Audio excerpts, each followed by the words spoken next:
انسان کو اپنی زندگی حقیقت کے آئینے میں گزارنے کی کوشش کرنی چاہیے۔ بہت ساری خوش فہمیوں سے، بہت ساری غلط فہمیوں سے اور بہت سارے دعووں سے اپنے آپ کو بچا کے رکھنا چاہیے۔ اللہ تعالیٰ کی رحمت پر امید رکھنا، نبی پاک صلی اللہ تعالیٰ علیہ وسلم کی شفاعت کی امید رکھنا، نیک اور صالحین کی نسبت کی امید رکھنا، یہ برا نہیں، یہ بڑا ہی بہترین ہے، یہ بڑا ہی خوبصورت عمل ہے، اس کی بہت ساری برکات ہیں۔ لیکن کسی غلط فہمی کا شکار ہو جانا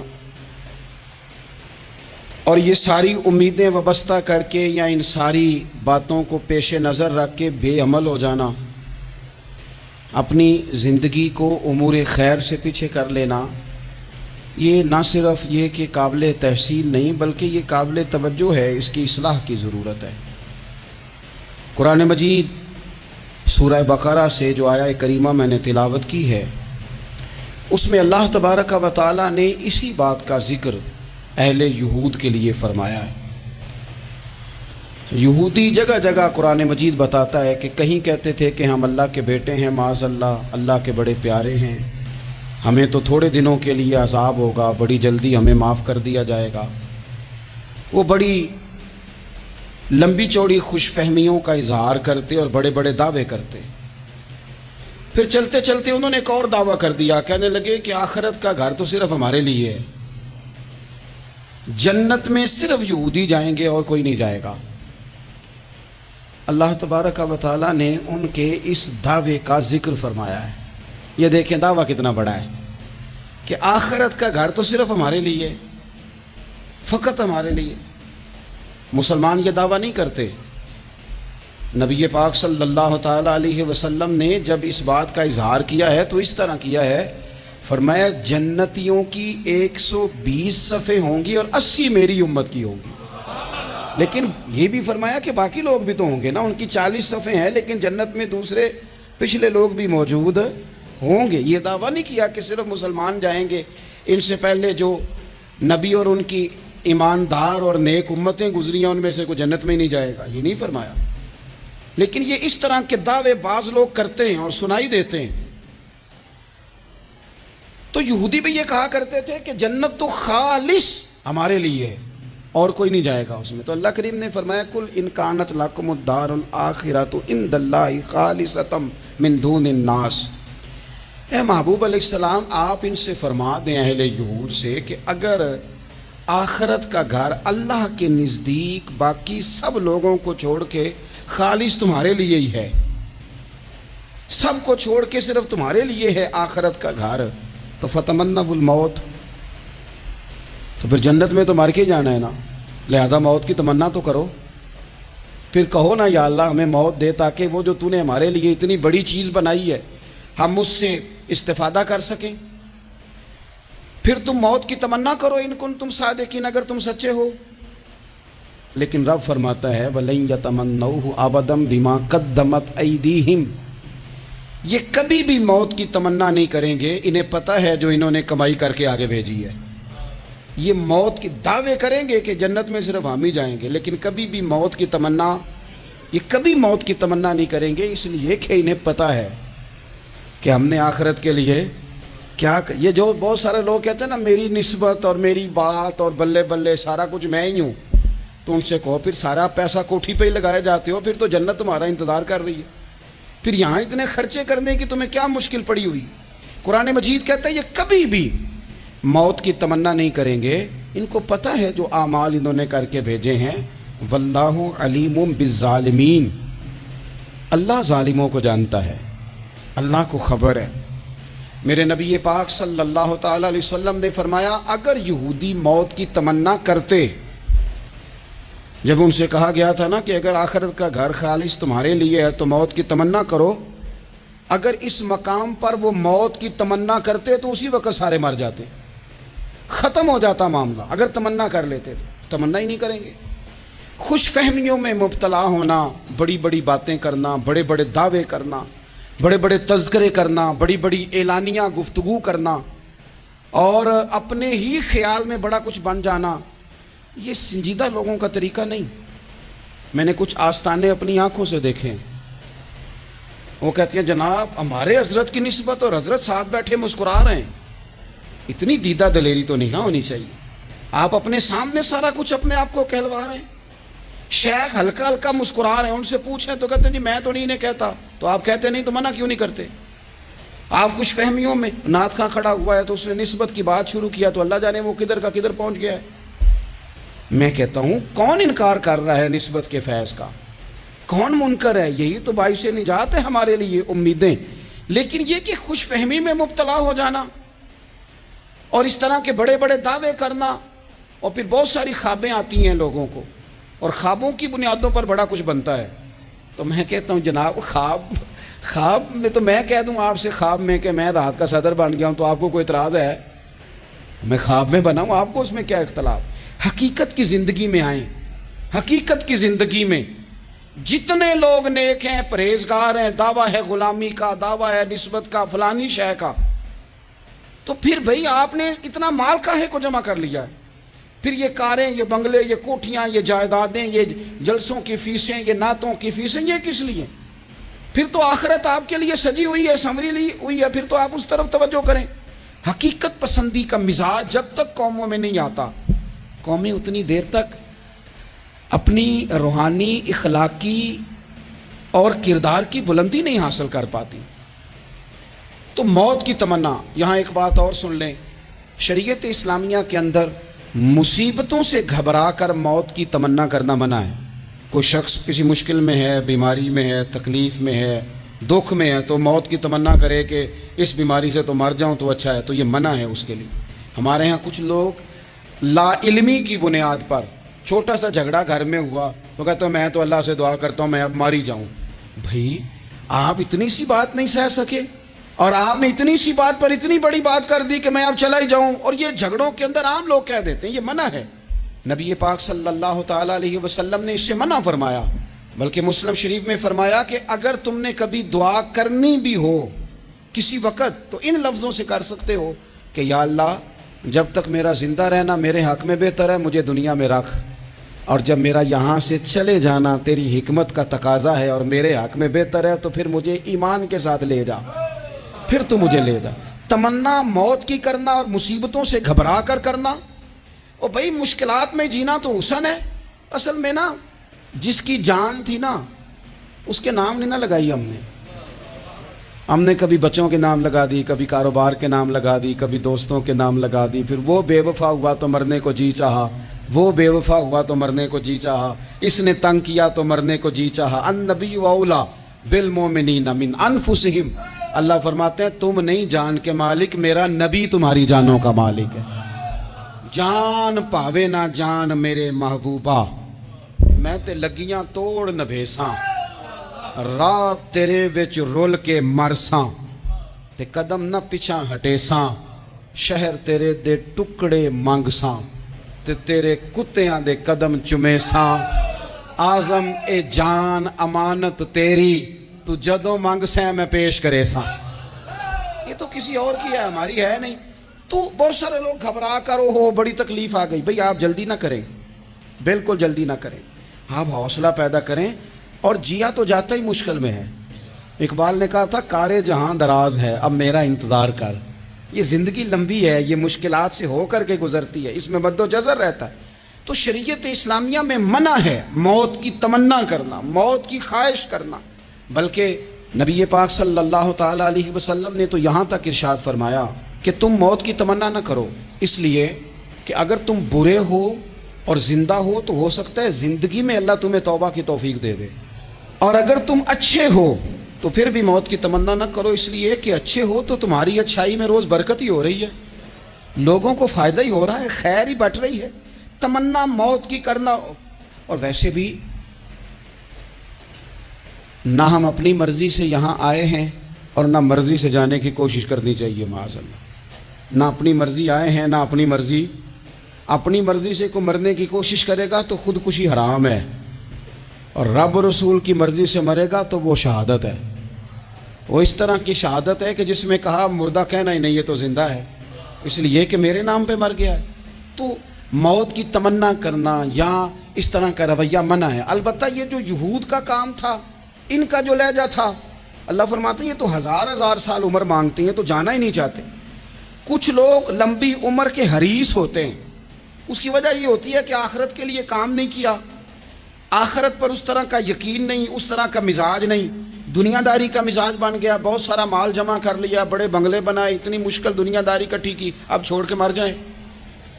ان لوگوں کا مرنے کو دل ہی نہیں کرتا، کوئی ارادہ ہی نہیں ہے، بالکل نہیں دنیا چھوڑنا چاہتے، محنت سے کٹھی کی ہے، اتنے لاؤ لشکر بنائے ہیں، اب کیسے چھوڑ جائیں۔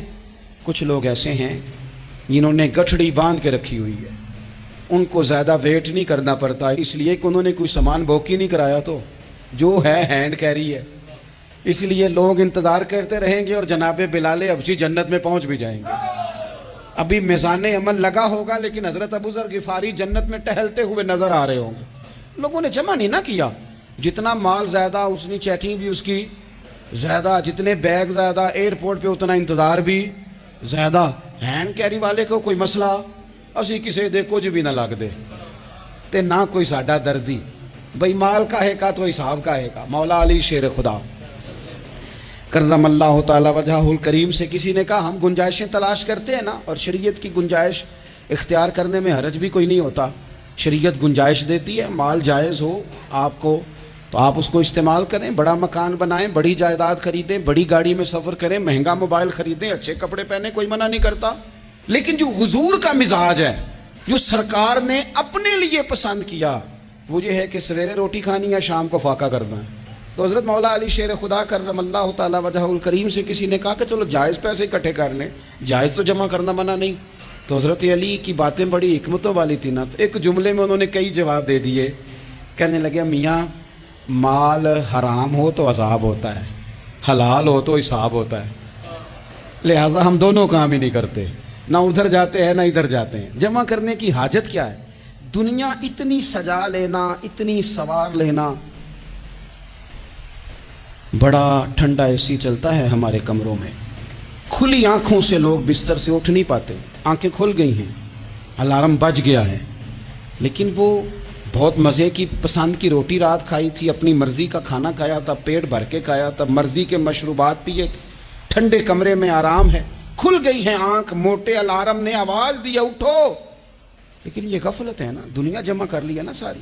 میں آپ کو صحیح بتاتا ہوں، اگر یہ ساری آسانیاں نہ ہوں، دقتیں ہوں، تو کچھ رات کو ہمیں تھوڑا پسینہ بھی آئے تو بار بار آنکھ کھلے، یہ مچھر کبھی نہ سونے دے تو بار بار آنکھ کھلے، یہ تن آرام پسند نہ ہوں تو کچھ اٹھیں، کچھ رات کو گرمیوں کی چھوٹی راتوں میں بھی تہجد پڑھی جا سکے۔ لیکن اقبال کہتے ہیں لہو مجھ کو رلاتی ہے جوانوں کی تن آسانی، یہ تن آسان ہو گئے، مزاج نہیں رہا ہمارا، ہمیں آرام چاہیے، سکون چاہیے۔ آپ یقین کریں کبھی کبھی میں حیران ہوتا ہوں، رونا آتا ہے اپنی اگلی نسل پر، رونا آتا ہے، یعنی بچے مدرسے میں پڑھنے والے، چونکہ وہ اے سی والے گھر سے اٹھ کے آتے ہیں، مدرسے میں پڑھنے والے بچے کہتے ہیں جناب وہ کچھ گرمی زیادہ ہے تو میری کچھ طبیعت برداشت نہیں کرتی، تو میری اماں نے کہا تھا 4 چھٹیاں لے لو کہ موسم ٹھیک ہو جائے گا تو پھر سے تعلیم ہو جائے گی۔ تو غور سے چہرے دیکھتے ہیں تو ہم کہتے ہیں یار اگر کل کو ہمیں جہاد پہ جانا پڑا تو ہم لوگ جائیں گے، ہم میدانوں میں نکلیں گے، ہم وہ لوگ ہیں جو سختیاں برداشت کریں گے، یہ والے لوگ ہیں جو میدان میں جائیں گے جو ایک منٹ کے لیے اتنی دنیا جمع کر لی، مرنے کو جی نہیں چاہ رہا۔ حضرت شاہ فرید الدین عطار رحمۃ اللہ علیہ کہتے ہیں میں بڑا مہنگا کاروبار کرتا تھا، عطر بیچتا تھا، مہنگا کاروبار ہے نا، عرب شریف کے اندر آپ جائیں تو جہاں سونے والی دکان ہوتی ہے اس کے ساتھ خوشبو والی دکان ہوتی ہے، مکہ مکرمہ میں دیکھ لیں، مسجد نبوی میں دیکھ لیں، مہنگا کاروبار ہے یہ، اور اب میرا بزنس تھا، کاروبار تھا۔ تو آپ فرماتے ہیں کہ ایک دن ایک بزرگ آ گئے، انہوں نے ایک شیشی دیکھی، خوشبو سونگی، دوسری، تیسری، چوتھی، اچھے سیل مین آگے بڑھ کے خود کہتے ہیں آپ کو کیا چاہیے؟ میں نے بھی کہا بابا جی کیا چاہیے مجھے بتائیں، کیا دیکھ رہے ہیں؟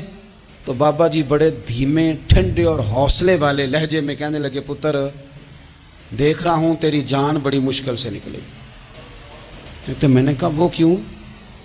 کہنے لگے اتنی مہنگا تو نے مال جمع کیا ہے، کبھی مرنے لگے گا تو یہ یاد آئے گا، کبھی وہ یاد آئے گا، کبھی سادہ کر لیں اس کو، سادہ کر لیں، کبھی اس سوسائٹی والا پلاٹ یاد آئے گا، کبھی ادھر والا یاد آئے گا، کبھی لاہور والا یاد آئے گا، کہاں مرنے کو جی چاہتا ہے۔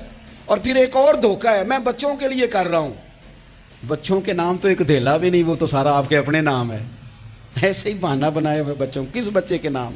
بچے نے تو 50 دفعہ کہا ہے کہ وہ ایک دکان بھیج دو، میں نے کام کرنا ہے. تو ابا کہتا مراں گا تو تاں بکے گی. کہاں بچوں کے لیے؟ کون کہتا ہے بچوں کے لیے؟ یہ تو خواہشات ہیں جن پر ہمارا اپنا قبضہ ہے. ہر کنجی تو ہماری جیب میں. کون کہہ رہا ہے؟ وہ تو کبھی جا کے ملے گا ان کو جب موقع آئے گا. تو کہا یہ اتنا مال جمع کیا ہے تم پتر، تیری جان تو مشکل سے نکلے گی. تو کہتے ہیں میں دنیا دار تھا، دنیا دار کو نصیحت کریں تو وہ غصہ کرتا ہے، طنز کرتا ہے. کہتے ہیں مجھے غصہ آیا تو میں نے جھٹ سے کہا. لوگ کہتے نہیں تم اپنی قبریں جانا ہے تو میں اپنی. کہتے ہیں میں نے جھٹ سے کہا، میں نے کہا بابا میری جان تو مشکل سے نکلے گی تو تیری کیسے نکلے گی؟ تو کہتے ہیں بابا جی کہنے لگے پتر ادھر آنا ذرا. تو میں کاؤنٹر کے اوپر سے ہو کے بابا جی کے پاس آیا. وہ میری دکان کے فرش پہ لیٹے، کعبے کو منہ کیا، کلمہ پڑھا اور ان کی روح پرواز کر گئی. عرش فرشتے بانگاں ملیاں، مکے پہ گیا شور. بلے شاہ اسی نہیں مرنا، اے تے مر گیا ہی کوئی ہور. نالے وارث شاہ ہو کدوں مر دے جنہ کیتیاں نیک کمائیاں نے. کہا یہ دیکھ لو مر گئے، بس اتنی کام تھا، تیاری ہے. امام غزالی کا آخری وقت تھا نا تو انہوں نے وضو کیا، غسل کیا، خوشبو لگائی، اپنے ہاتھوں سے چادر بچھائی، پھر تکیہ رکھا، پھر لیٹے، پھر حضور پہ درود پڑھا، اور پھر کہنے لگے رب اگر تیری مرضی ہے تو غزالی بھی تیرا تیار ہے. بس یہ جملے زبان پہ تھے اور روح پرواز کر گئی. موت کو سمجھے ہیں غافل اختتام زندگی. یہ ہے شام میں زندگی، پھر صبح دوام زندگی. عزیز بھائیو، ہم نے نا بڑی آسائشیں جمع کر لی، بڑا کچھ اپنی عقل کے زور پر ہم نے اکٹھا کر لیا. نہیں ہمارا پروگرام. کسی سے پوچھ لیں صحت کیسی ہے تو عمر اگر اس کی بڑی اوپر بھی چلی جا رہی ہو. اب تو خیر سالگرہ میں آنے کا رواج ہر جگہ آ گیا ہے. ہم سے بھی لوگ پوچھتے ہیں کہ آپ بتائیں آپ کس تاریخ کو پیدا ہوئے تھے. تو میں کہتا ہوں کوئی کارنامہ سر انجام دے لینے دو پھر بتا دیں گے. ابھی تو کچھ کر نہیں سکے، کچھ بتائیں گے تو کچھ دن بھی منا لیں گے. ابھی تو لگتا ہے کہ بڑا وقت ضائع ہو گیا ہم سے. تو عزیز بھائی کوئی نہیں کہتا کہ اب ٹائم آ گیا ہے، شوگر ہو گئی ہے، بلڈ پریشر ہو گیا ہے، طبیعت خراب رہتی ہے، فلانا مسئلہ ہو گیا ہے. تو تمنا موت اور موت کا ڈر اور نہ مرنے کا ارادہ اور دنیا سے دل کو لگا کے رکھنا اور ہر وقت جینے کی خواہش پیدا کرنا اور ہر وقت حالمی مزید کی دوڑ میں رہنا، وہ لوگ اس لیے تیار رہتے تھے، دعائیں مانگتے تھے شہادت کی، کہ انہوں نے نا دنیا بنائی نہیں تھی. حضرت عمر نے تو دوسرا کرتا نہیں پہنا ساری زندگی. وہ جو مکان آ رہا تھا وہی چل رہا تھا، وہ تو تھوڑے پہ قرضہ تھا ان پہ. لیکن ہر نماز کے بعد صحیح بخاری میں موجود ہے وہ دعا مانگتے تھے اللہم ارزقنی شہادتا فی سبیلک. یا اللہ ایسا نہ ہو میں تبھی موت چلا جاؤں، مجھے اپنے رستے میں شہادت کی موت دینا. ہر نماز کے بعد دعا مانگی جا رہی، لیکن شہادت والی موت کی نہیں، شہادت والی موت. اللہم ارزقنی شہادتا فی سبیلک. اور مالک مدینہ چھوڑنے کو دل نہیں کرتا. یا اللہ شہادت کی موت دینا، اور دینا بھی اپنے نبی کے شہر کے اندر، یہیں رہوں، یہیں میرا مدفن بنے. اللہ نے انہیں موقع دیا. آپ دیکھیں نا ان لوگوں کا دل کرتا تھا. حضرت خالد بن ولید رضی اللہ تعالیٰ عنہ ساری زندگی میدان میں گزاری، پورے جسم میں 1 انچ جگہ باقی نہیں تھی جہاں زخم نہ ہو. ساری زندگی میدان میں رہے، لیکن آخری وقت روتے تھے، فرماتے تھے اس کی بے نیازی دیکھو، میں شہادت کے لیے میدان میں رہا لیکن شہادت میرا مقدر ہی نہیں تھی. اور پھر آخری وقت بھی فرمایا میرا گھوڑا، میرے کپڑے، میری زرہ، میری تلوار یہ کسی مجاہد کو دے دینا. چلو میں اب جہاد میں نہیں ہوں تو میرا سامان تو جہاد میں رہے، کسی مجاہد کو دینا. ان لوگوں نے جتنی محنت کی نا مرنے کے بعد کے لیے کی، مرنے کے بعد کے لیے زندگی کا جو دوسرا پل ہے اس کے لیے کوشش کی. وہاں انہوں نے صدقات جمع کرائے، خیرات جمع کرائے، عبادات جمع کرائیں، حسن اخلاق جمع کرایا، اچھا سلوک جمع کرایا. انہوں نے آخرت کے بینک میں ڈھیروں مال جمع کرایا، وہاں ان کے مکان بک ہوئے، جنت میں ان کے نام کی بڑی بڑی جگہیں اللہ تبارک و تعالیٰ کے فضل سے طے کی گئیں. تو پھر انہیں وہاں جانے میں کوئی دشواری بھی نہیں تھی، انہیں کوئی مشکل نہیں تھی، وہ تیار تھے. لیکن چونکہ ساری محنت ہی دنیا کے لیے ہے، وہ جو خاص ایک آخرت پر مسلمان کا ایمان اور یقین اور تیقن تھا اس طرف ہمارا مزاج نہیں. آپ دیکھیے حضرت ملک الموت اسرائیل علیہ السلام نا حضرت ابراہیم علیہ السلام کی روح قبض کرنے کے لیے حاضر ہوئے. تو کہا جناب چلیے آپ کی روح لینے آیا ہوں. تو حضرت ابراہیم علیہ السلام فرمانے لگے اسرائیل، یہ قاضی ثناء اللہ صاحب پانی پتی رحمۃ اللہ علیہ نے اس کو تفسیر مظہری میں لکھا ہے، حضرت ابراہیم خلیل اللہ علیہ السلام فرمانے لگے اسرائیل، کیا کوئی خلیل بھی اپنے خلیل کی روح قبض کرتا ہے؟ واتخذ اللہ ابراہیم خلیلا، اللہ نے تو مجھے دوست بنایا، دوست ہو کے دوست کی روح قبض کرنے جا رہا ہے۔ حضرت اسرائیل نے ارادہ چھوڑا اور حضرت ابراہیم کا وہ جملہ لے کے رب کی بارگاہ میں حاضر ہوئے۔ عرض کی مالک جناب ابراہیم علیہ السلام نے فرمایا ہے کہ اللہ کی بارگاہ میں عرض کرو کہ مالک کیا کوئی خلیل بھی اپنے خلیل کی روح قبض کرتا ہے؟ تو رب کریم نے فرمایا اب میرا بھی پیغام جا کے جناب ابراہیم کو دے دو، ان سے جا کے کہو رب فرماتا ہے کیا کوئی خلیل بھی اپنے خلیل کی ملاقات کو ناپسند کرتا ہے؟ آپ کو تو ملنے کو بلا رہے ہیں، موت تو ایک پل ہے، یہاں سے گزریں گے تو جا کے محبوب سے ملیں گے، تو کیا کوئی خلیل بھی ناپسند کرتا ہے کہ وہ اپنے خلیل سے ملاقات نہ کرے؟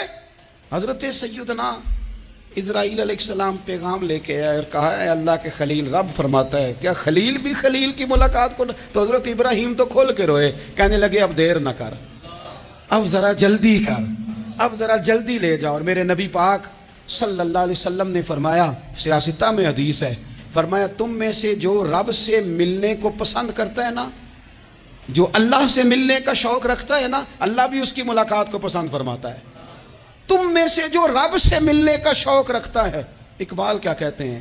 کہتے ہیں تیرے عشق کی انتہا چاہتا ہوں، تو میری سادگی دیکھ میں کیا چاہتا ہوں، میرا ذرا سا تو دل ہے مگر شوق اتنا، میں وہی لن ترانی سنا چاہتا ہوں، مالک میرا دل کرتا ہے میں تجھ سے کہوں رب آرینی، میں تجھے دیکھنا چاہتا ہوں، اور تو مجھے کہے لن ترانی، تو نہیں دیکھ سکتا، میرا ذرا سا تو دل ہے مگر شوق اتنا، میں بھی وہی لن ترانی سنا چاہتا ہوں۔ پھر خود ہی کہنے لگے او بھری بزم میں راز کی بات کہہ دی، میں بڑا بے ادب ہوں سزا چاہتا ہوں۔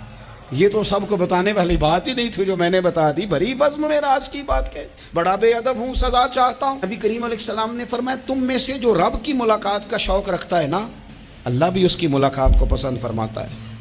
اور فرمایا تم میں سے جس کا رب سے ملنے کا شوق نہیں نا، اللہ بھی اس کی ملاقات کو پسند نہیں فرماتا۔ یہ سیاستہ میں حدیث ہے۔ ایک دفعہ غور کر نہ لیں، فلاں سے ملنے کو بھی جی چاہتا ہے، فلاں علاقہ دیکھنے کو بھی جی چاہتا ہے، فلاں کی ملاقات کو بھی جی چاہتا ہے، کبھی اس کو ملنے کو بھی جی چاہتا ہے جس نے بنایا ہے سارا کچھ، کبھی اس کی صحابہ تو تڑپ کے حضور کی بارگاہ میں آئے تھے نا، وَإِذَا سَأَلَكَ عِبَادِي عَنِّي فَإِنِّي قَرِيبٌ، تڑپ کے کہا تھا یا رسول اللہ صلی اللہ علیہ وسلم سالوں بیت گئے، سجدے کرتے، عبادت کرتے، روزہ رکھتے، حج کرتے، زکوٰۃ دیتے، اب دل کرتا ہے کبھی وہ ملے، کبھی اسے دیکھیں، کبھی یہ حقیقت منتظر نظر آنا لباس مجاز میں، لاکھوں سجدے تڑپ رہے ہیں میری جبین نیاز میں، دل کرتا ہے ملنے کو۔ تو جب صحابہ نے آ کے حضور کی بارگاہ میں یہ عرض کی نا یا رسول اللہ رب سے ملنے کو جی چاہتا ہے، تو اللہ نے فرمایا وَإِذَا سَأَلَكَ عِبَادِي عَنِّي فَإِنِّي قَرِيبٌ، اے محبوب جب میرے بندے آپ کے پاس آ کے میرے بارے میں سوال کریں تو ان سے فرما دو میں تو ان کے قریب ہی ہوں، جب بھی دعا مانگیں گے میں ان کی دعاؤں کو قبول فرماؤں گا، میں قریب ہوں ان کے۔ اپنے دل کے اندر شوق ہو، اللہ رسول کی طرف بڑھنے کا شوق ہو، مسلمان موت سے نہیں ڈرتا۔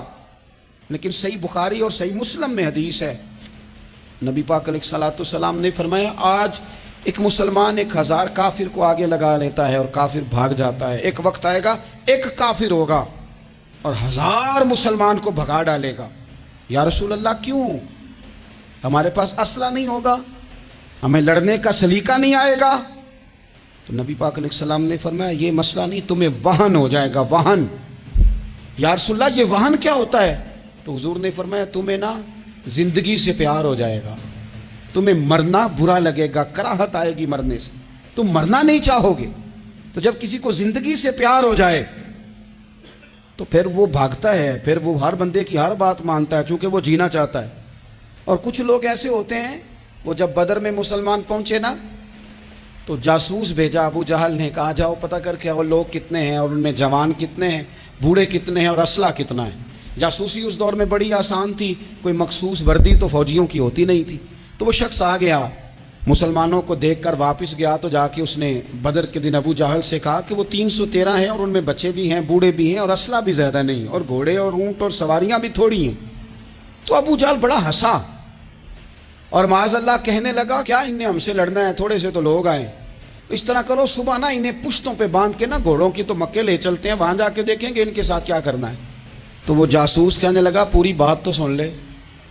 اس نے کہا پوری بات کیا ہے؟ کہنے لگا آئے 313 ہیں پر گھر واپس جانے کا کسی کا بھی ارادہ نہیں، وہ کشتیاں جلا کے آئے ہیں، میں رات وہاں گزار کے آیا ہوں، میں نے بوڑھوں کو بھی شہادت مانگتے دیکھا ہے، میں نے بچوں کو بھی شہادت مانگتے دیکھا ہے، میں نے ایک ایک کے سینے میں مر مٹنے کا جذبہ دیکھا ہے، وہ جینے کی امنگ لے کے نہیں آئے، ہتھیلی پہ رکھ کے آئے ہیں جان، اور ایک ایک شخص شہید ہو کے جانا چاہتا ہے، اور وہ ایک دوسرے کے پیچھے چھپیں گے نہیں۔ یہ جو موت ہے نا، موت یہ تو ایک پل ہے، اس سے گزریں گے، اللہ رسول کے حضور جائیں گے، جنت کی نعمتیں، خدا کی تیار کی ہوئی رحمتیں مسلمان کا آگے بڑھ کے استقبال کریں گے۔ حضرت عمار بن یاسر رضی اللہ تعالیٰ عنہ کو زخم لگ رہا ہے میدان جہاد میں، اور تیز زخم لگ رہا ہے، سخت تکلیف میں۔ تو ایک شخص نے آ کے پوچھا کیا حال ہے؟ تو آپ فرمانے لگے حال کیا ہونا ہے، تھوڑا سا ٹائم رہ گیا ہے۔ تو بندہ پریشان ہو گیا، اس نے کہا کس بات میں؟ فرمانے لگے تھوڑا سا ٹائم رہ گیا، بس میں نبی پاک سے ملنے والا ہوں اور حضور کے صحابہ سے ملنے والا ہوں۔ حضرت عمار بن یاسر رضی اللہ تعالیٰ عنہ کہنے لگے تھوڑا سا ٹائم رہ گیا، تھوڑا سا مرنا مرنا ہر کوئی آکھے تے میں بھی آکھاں مرنا، تے جس مرنے تھی خوشبو نہ آوے او مرنا کی مرنا، تے جس مرنے وچ سونا راضی اس مرنے تو کی ڈرنا۔ ایک گل رکھنا یاد کہ میرا جس دن ہووے مرنا، سب کچھ کرنا، سب کچھ کر کے میرا منہ روزے ول کرنا، شاید میرا آقا آوے میں دیدار حضور دا کرنا۔ فرمایا کہ وہ تو بالکل قریب آ گیا ٹائم۔ حضرت سیدنا بلال حبشی رضی اللہ تعالیٰ عنہ آخری وقت ہے، لوگ بڑا اس کا منظر جب بیان کرتے ہیں تو خوفناک بیان کرتے ہیں، اس طرح کا لہجہ اختیار کرتے ہیں کہ بات سن کے بندہ کانپ جائے۔ سیدنا بلال حبشی رضی اللہ تعالیٰ عنہ بالکل آخری وقت ہے، جانے کا ٹائم۔ تو حضرت بلال کی اہلیہ قریب بیٹھی ہیں تو کہنے لگی بڑے غم کا موقع آ گیا، غموں کی رات شروع ہو گئی، حالات میرے لیے مشکل آ گئے۔ آپ نے فرمایا کیا ہوا؟ کہنے لگی آپ جا رہے ہیں؟ تو حضرت بلال کہنے لگے یہ غم کا موقع نہیں، یہ تو خوشی کا موقع ہے، میں جاؤں گا تو حضور سے ملوں گا نا، جاؤں گا تو نبی پاک سے ملاقات ہوگی، یہ تو میرا ملاقات کا وقت آیا۔ تو اپنی زندگی کے اندر انسان کچھ اپنی آخرت کے لیے کرے، کچھ زاد راہ جمع کرے، کچھ وہ تیاری کرے، کچھ اس کے پاس ایسے اعمال ہوں جس کی بنیاد پر اس کا رب رسول کی بارگاہ میں حاضری کو جی چاہے۔